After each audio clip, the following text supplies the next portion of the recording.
Hello students, welcome to my YouTube channel Mentor Classes. Today we are going to discuss about the colloidal solution and the suspension solution. In previous class we had studied about the true solution.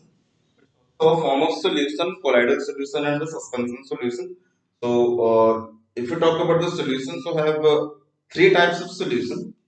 अगर हम solution की बात करते हैं, अगर हम solution की बात करें तो we have three types of solution. पहला जो होता है वो ट्रू सॉल्यूशन होता है।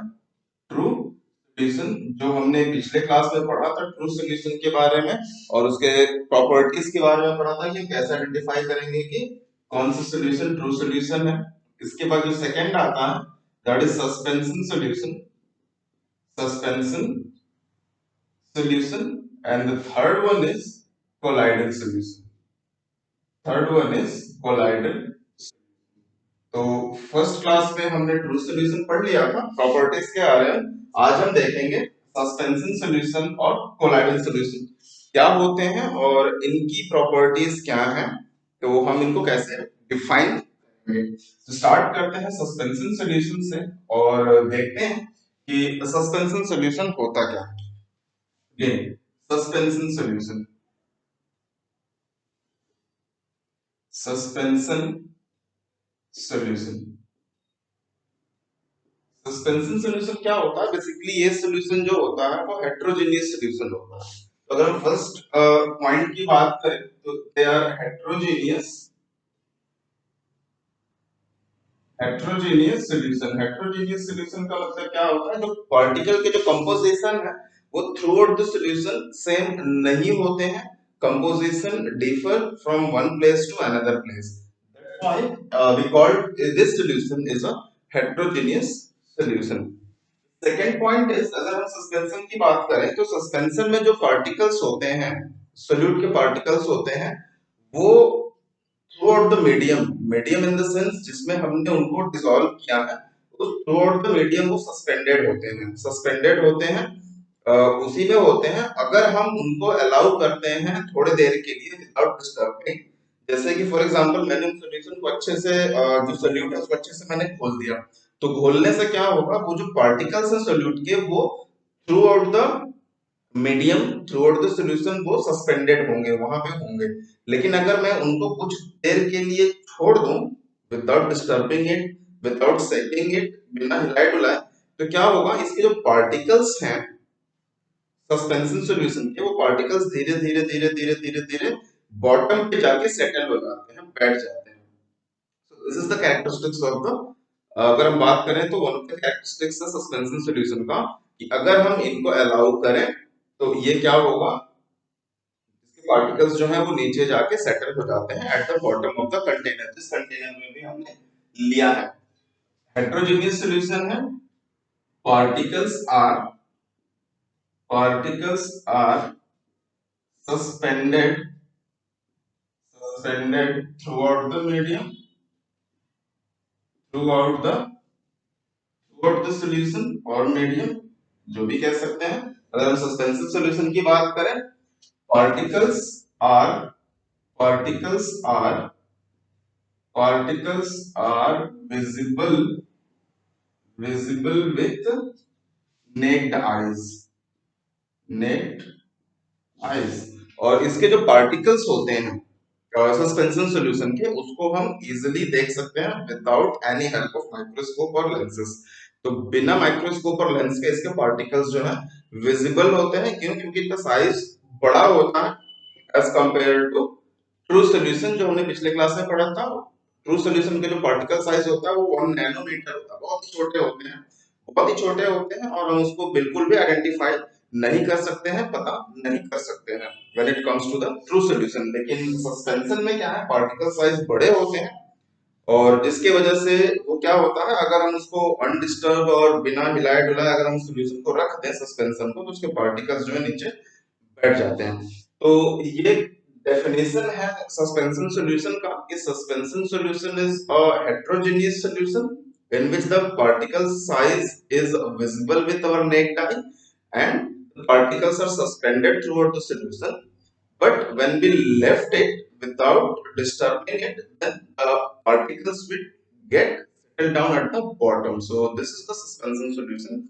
And अगर हम इसकी प्रॉपर्टीज की बात करें सस्पेंशन सॉल्यूशन की, अगर हम प्रॉपर्टीज की बात करें सस्पेंशन सॉल्यूशन की, तो फर्स्ट प्रॉपर्टीज क्या होगा, पहला जो प्रॉपर्टी होगा प्रॉपर्टी वो होगा हेट्रोजेनियस। ये इसकी प्रॉपर्टी है, हेट्रोजेनियस है। क्यों? क्योंकि पार्टिकल्स के जो कंपोजिशन है पार्टिकल ऑफ सॉल्यूट सॉल्वेंट के वो इक्वली डिस्ट्रीब्यूटेड नहीं है through out the solution, that's why the solution is heterogeneous solution. अगर हम पार्टिकल्स के साइज की बात करें, साइज ऑफ द पार्टिकल्स, तो size of the particle is size of the particle is greater than is greater than 1000 nanometre. इसके जो particles के साइज है वो 1000 नैनोमीटर से बड़े होते हैं। It means the size is bigger, that's why they are visible with naked eye. तो ये साइज हो गया। अगर हम तीसरे पॉइंट की बात करें तो particles are visible with naked eyes, particles are visible with naked eyes। Particles जो होते हैं ये विजिबल होते हैं, हम उसको आसानी से देख सकते हैं। क्यों? क्योंकि they are the bigger in size. अगर हम फोर्थ पॉइंट की बात करें, तो क्या होगा, we can separate the particles of suspension solution by filtration। तो इसमें क्या होगा, इसमें जो पार्टिकल्स होंगे उन पार्टिकल्स को हम फिल्ट्रेशन प्रोसेस के थ्रू सेपरेट कर सकते हैं, जो कि ट्रू सॉल्यूशन में हम नहीं कर सकते थे। क्यों? क्योंकि पार्टिकल्स के साइज बहुत छोटे होते हैं, हम जिस चीज से फिल्टर करते हैं उनके पोर्स के थ्रू वो निकल जाते हैं। तो this is the difference between heterogeneous, अगर हम बात करें हेट्रोजीनियस सस्पेंशन सॉल्यूशन और ट्रू सॉल्यूशन में, तो यहाँ पे क्या है कि हम इसके पार्टिकल्स को because they are bigger in size, हम उसको फिल्ट्रेशन प्रोसेस के द्वारा, फिल्ट्रेशन मतलब छान के हम उसको सेपरेट कर सकते हैं। And fifth one, they scatter the beam of light and makes the path of light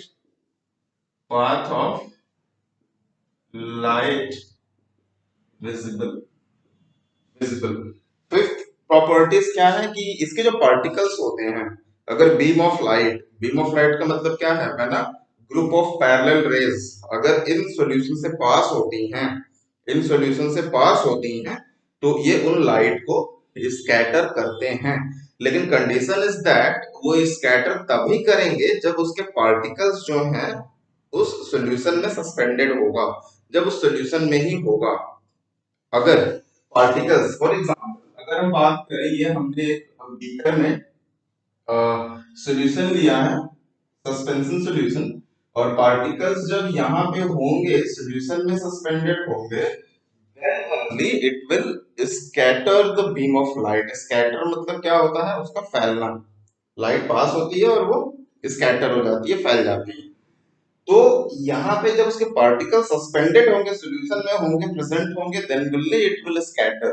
लेकिन जब हम इसको अलाउ कर देंगे फॉर सम टाइम, बिना डिस्टर्ब किए हुए रख देंगे, और जब इसके पार्टिकल्स जो हैं अगर पूरे बॉटम में आके सेटल हो जाते हैं, अगर पूरे बॉटम में सेटल हो गए, तो इस केस में स्कैटरिंग ऑफ लाइट नहीं होगा। क्यों? क्योंकि स्कैटर क्यों होते हैं, because the particles, rays of light जब पास होती है सॉल्यूशन से, जो पार्टिकल्स होते हैं जब उसमें वो स्ट्राइक करते हैं तो वो स्कैटर होते हैं। तो यहाँ पे क्या है, इस केस में तो स्कैटर होगा, इस केस में स्कैटरिंग होगी, बट जब उसके पार्टिकल सेटल हो जाएंगे नीचे एट द बॉटम, और उस समय जब हम बीम ऑफ लाइट पास करेंगे उसके थ्रू, सॉल्यूशन के थ्रू, तो क्या होगा, वहां पे स्कैटरिंग नहीं होगा। तो ये कंडीशन है कि ये स्कैटर तो करते हैं, लेकिन कब करते हैं? जब उसके पार्टिकल्स सॉल्यूशन में सस्पेंडेड होते हैं। when once they get settled down at the bottom, at that time they will not scatter the beam of light। तो ये कुछ प्रॉपर्टीज हैं सस्पेंशन सॉल्यूशन की और डेफिनेशन है जिसको हमें याद रखना है। और क्वेश्चन पूछा जाता है कि differentiate true solution with the suspension, true solution with the colloidal solution. तो उस केस में हमें इन पॉइंट्स को याद रखना है और इन्हीं प्रॉपर्टीज वाले पॉइंट पे हम उनको डिफरेंशिएट करते हैं। तो ये था सस्पेंशन सॉल्यूशन। अगर हम सस्पेंशन सॉल्यूशन के एग्जांपल की बात करें तो अगर हम एग्जांपल की बात करें तो लाइक अगर हम एग्जांपल देखें तो अगर हम बात करते हैं चॉक पाउडर की, चॉक पाउडर पाउडर ले सकते हैं, हम इंक ले सकते हैं। तो ये सभी क्या है? Chalk powder in the water. अगर हम चॉक पाउडर को अच्छे से मिला दें तो हम क्या ऑब्जर्व करते हैं कि चॉक के पाउडर जो है through out the solution mix हो गया है। लेकिन हम उसको थोड़ी देर के लिए अगर हम रेस्ट देते हैं ऐसे ही बिना डिस्टर्ब किए हुए तो what will happen? The particles of the chalk will settle down eight the bottom. तो ये जो सॉल्यूशन, इस तरह के जो सॉल्यूशंस होते हैं जिस इसमें पार्टिकल बिना डिस्टर्ब किए हुए नीचे बैठ जाते हैं, उसको हम सस्पेंशन सॉल्यूशन कहते हैं। ट्रू सॉल्यूशन में ऐसा नहीं होता। अगर हमने शरबत बना लिया और शरबत को मैंने 1 घंटा 2 घंटा 1 दिन 2 दिन अगर मैंने उसको ऐसे ही रख दिया तो क्या होगा? उसमें जो चीनी के पार्टिकल्स है वो नीचे सेटल नहीं होंगे। क्यों नहीं होंगे? Because they are too small, they are too light. बहुत ही छोटे होते हैं, बहुत ही हल्के होते हैं, जिसकी वजह से वो नीचे नहीं बैठते हैं। But in this case suspension solution में क्या होता है कि अगर हम उनको रख दिया हमने 15 मिनट 20 मिनट के लिए तो उसके पार्टिकल्स जो है धीरे धीरे बैठ जाते हैं। दिस आर द एग्जांपल कि हमने इंक मिलाया है वाटर में या फिर चॉक पाउडर मिलाया है तो वो पार्टिकल्स जो है धीरे धीरे डाउन हो जाते हैं एट द बॉटम में। तो ये है property about the suspension solution. अगर हम नेक्स्ट देखें तो नेक्स्ट है हमारा कोलाइडल सॉल्यूशन। तो कोलाइडल सॉल्यूशन देखते हैं। कोलाइडल सॉल्यूशन ट्रू सॉल्यूशन और सस्पेंशन सॉल्यूशन के बीच में आते हैं। बीच में इन द सेंस इनके पार्टिकल के साइज जो होते हैं वो सस्पेंशन से और ट्रू सॉल्यूशन के बीच में होते हैं कोलाइडल सॉल्यूशन। तो देखते हैं कोलाइडल सॉल्यूशन होता क्या है।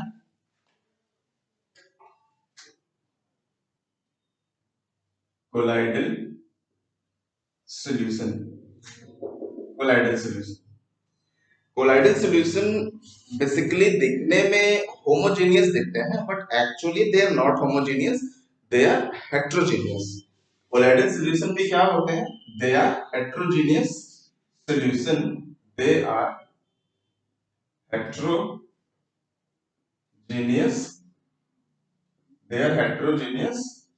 इनके जो सॉल्यूशन होते हैं वो हेट्रोजेनियस सॉल्यूशन होते हैं। देखने में आपको लगेगा कि हाँ ये होमोजेनियस सॉल्यूशन है। लाइक अगर हम एग्जांपल की बात करें इसमें कोलाइडल सॉल्यूशन के एग्जांपल की बात करें तो अगर हम मिल्क ले लें, मिल्क है तो मिल्क में क्या होता है कि मिल्क में पार्टिकल वाटर है और ये सारी चीजें हैं तो it look like homogeneous, homogeneous दिखता है। क्यों? क्योंकि पार्टिकल के जो साइज हैं वो छोटे होते हैं as compare to the suspension. Solution से बड़ा होता है बट सस्पेंशन से छोटा होता है, जिसके वजह से हम इसको नेक्ड आई से नहीं देख सकते हैं। we can't see we can't see the particles of colloidal solution, the particles of colloidal solution with naked eyes, naked eyes. हम इसको नेक्ड आइज के पार्टिकल्स को नहीं देख सकते हैं और इसीलिए ये जो सॉल्यूशन है वो हमें होमोजेनियस दिखाई देता है।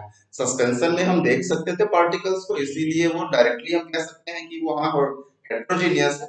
लेकिन इसमें जो पार्टिकल्स हैं वो हमें दिखाई नहीं देते हैं। इवन दिखाई नहीं देने के बाद भी अगर हम इनके कंपोजिशन की बात करें तो इनका जो कंपोजिशन होता है वो इक्वल नहीं होता है। जहां पे कंपोजिशन इक्वल नहीं होता है पार्टिकल्स का वहां पे हम कहते हैं कि the solution is heterogeneous solution। So colloidal solution is also a heterogeneous solution in which the particles form necked आई से नहीं देख सकते हैं।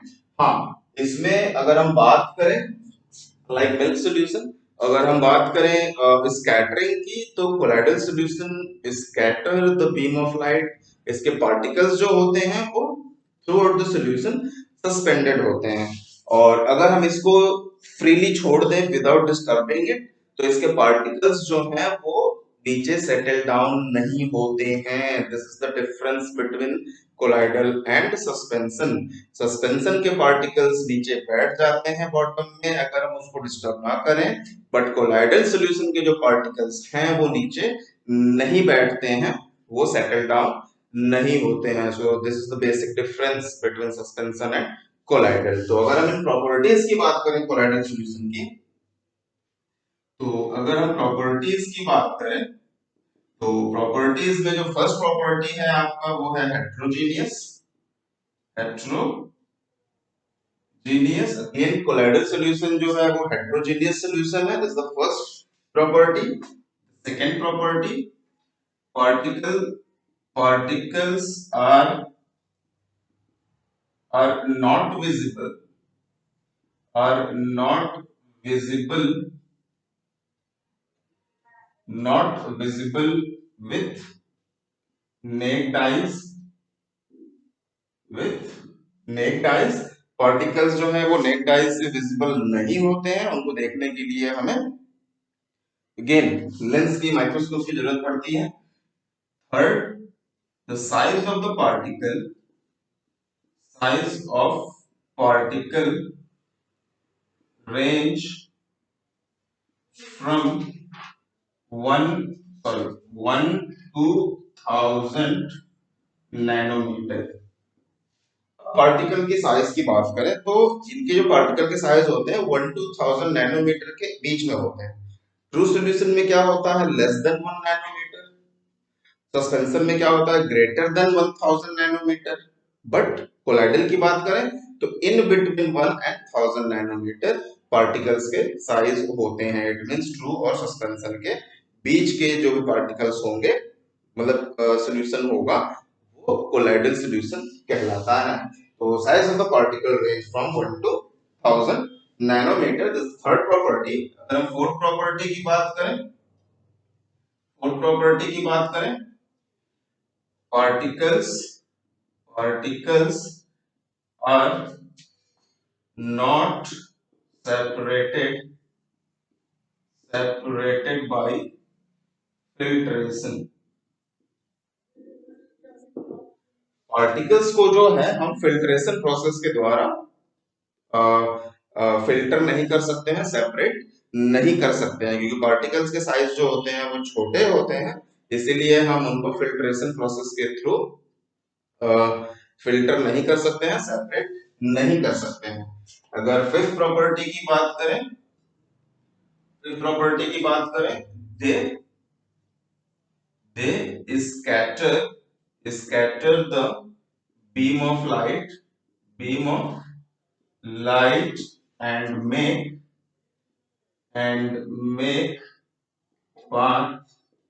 path visible, make visible.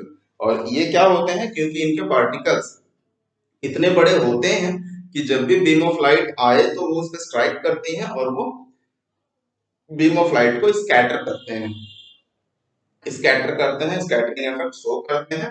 Path of light जो है उसमें कोलाइडल सॉल्यूशन में विजिबल होता है because of they show scattering effect. और इस स्कैटरिंग इफेक्ट को हम टिंडल इफेक्ट भी कहते हैं। इस स्कैटरिंग इफेक्ट को हम टिंडल इफेक्ट भी कहते हैं, टिंडल इफेक्ट कहलाता है।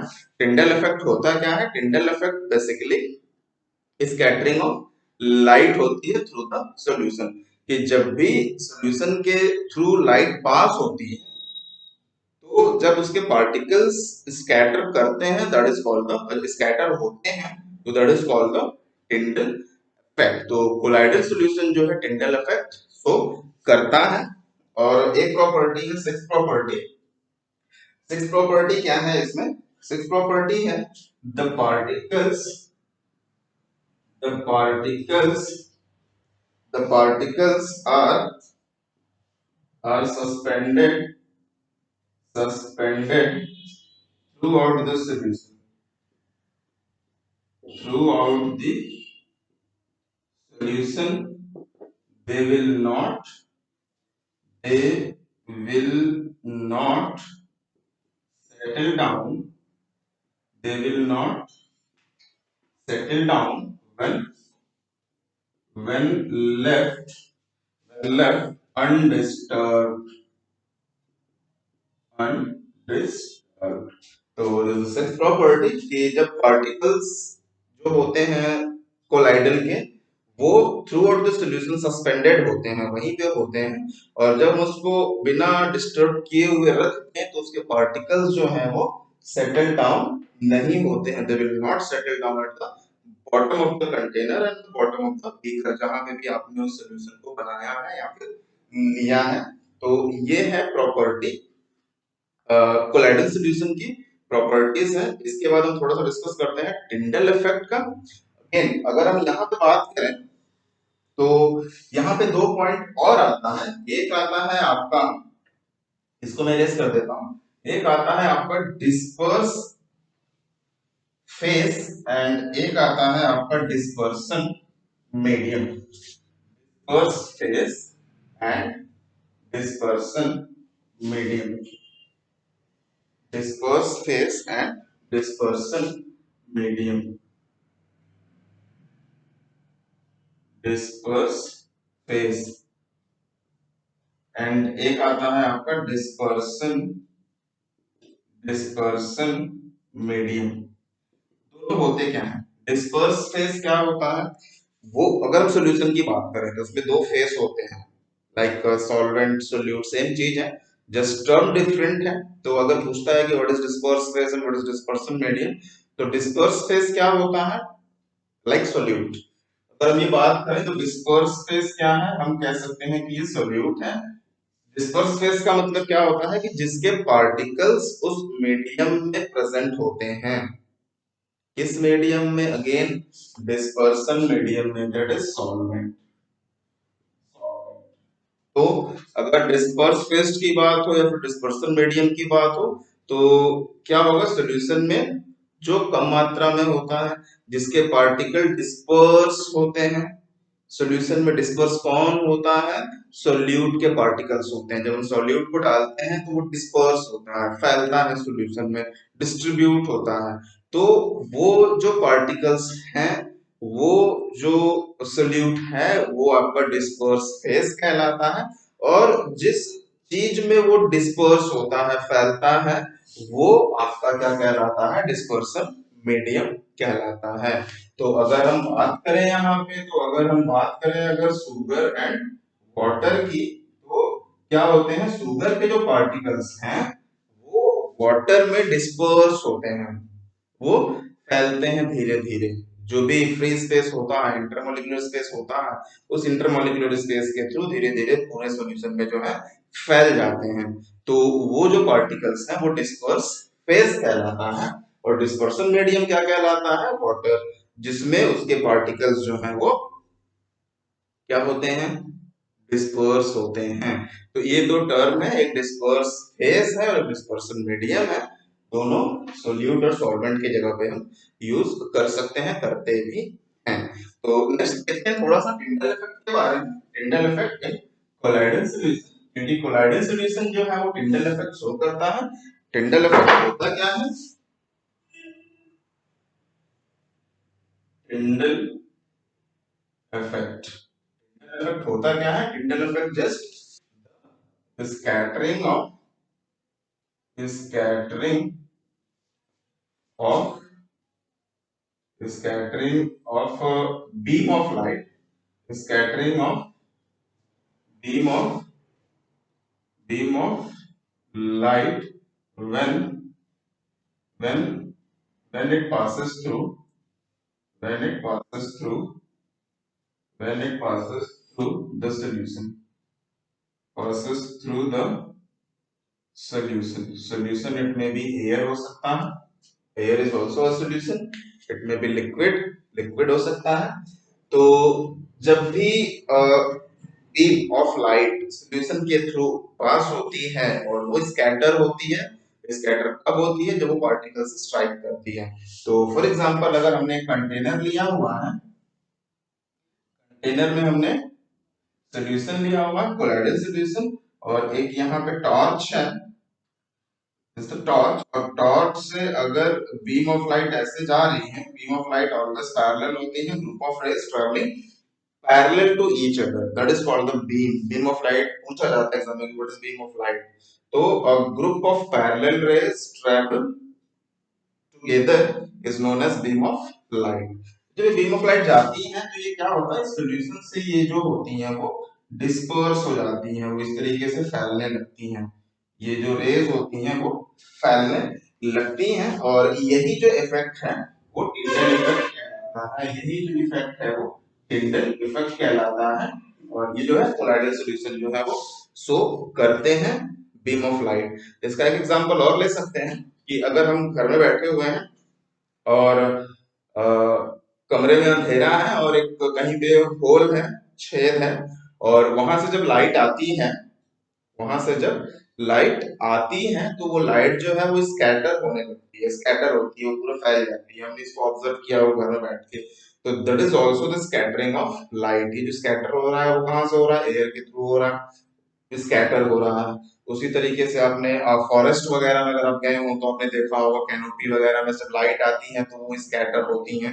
तो ये कुछ टिंडल इफेक्ट और स्कैटरिंग हम इसको कहते हैं, स्कैटर ऑफ लाइट। ये होता है through the solution, through air में भी होता है। Air is also a solution और गैसेस, गैस के सॉल्यूशन है।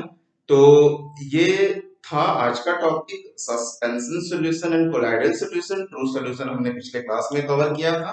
तो तीनों टॉपिक के जो मेन मेन पॉइंट्स हैं, प्रॉपर्टीज हैं और डेफिनेशन है, ये याद होने चाहिए, क्योंकि इसके बेस पे डिफरेंस पूछा जाता है। Difference between any two, difference between three, तीनों के बीच में पूछ लिया क्वेश्चंस की, right the five difference between true solution, suspension and colloidal solution, write the five difference between Tyndall effect and suspension solution and the colloidal solution।